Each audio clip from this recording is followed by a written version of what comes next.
Oh, hey, I'm so glad you could join us at 57 Fighter Group in PDK Airport for today's Black History lesson. I was just about to ask the boys, if every opportunity in your hometown told you no, would you continue to chase your dreams? I would. Me too.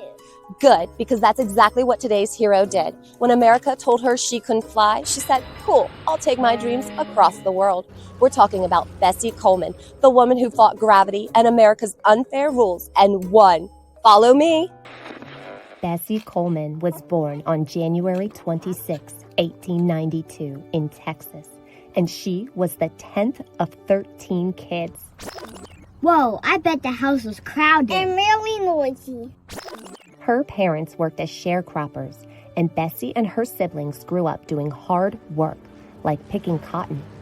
Here is where Bessie started dreaming of flying. But back then, women weren't allowed to fly, especially Black women. That's dumb. Yes it was. When she was 23, Bessie moved to Chicago to escape the grueling work on the farm. She worked several jobs to save money, but never stopped dreaming of flying.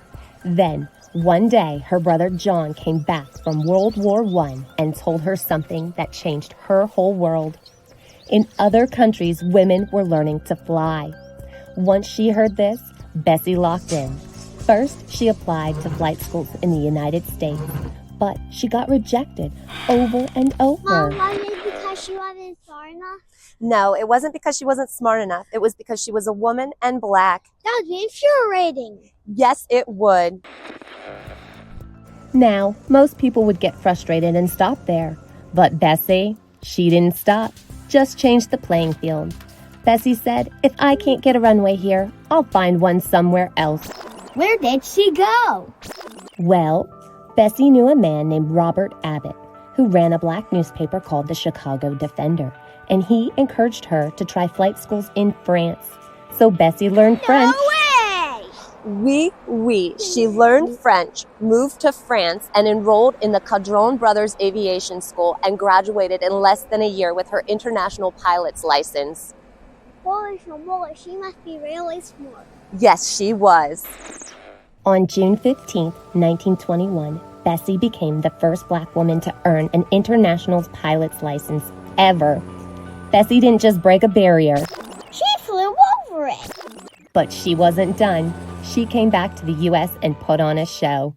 What did she do? Please be patient. I'm getting there. When Bessie returned to America in 1922, she became an aerial stunt performer, an aviatrix, and audiences went wild. She earned nicknames like Queen Bess and Brave Bessie. And here's what made her even more powerful. Bessie refused to perform at shows that forced Black and white spectators to enter through separate gates. She used her fame to enact real change and make a real impact. That's awesome! In 1923, Bessie was in a serious crash, but even when life tried to ground her, she still got back in the air, and once she recovered from her injuries, she kept on flying. Sadly, 3 years later, in 1926, Bessie died in a plane accident. That was really sad.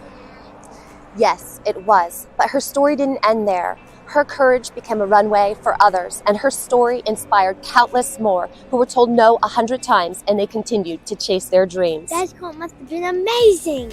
Yes, she was. And if her story has you soaring, just wait for our next Black History lesson. We're meeting a hero who changed the world in a completely different way.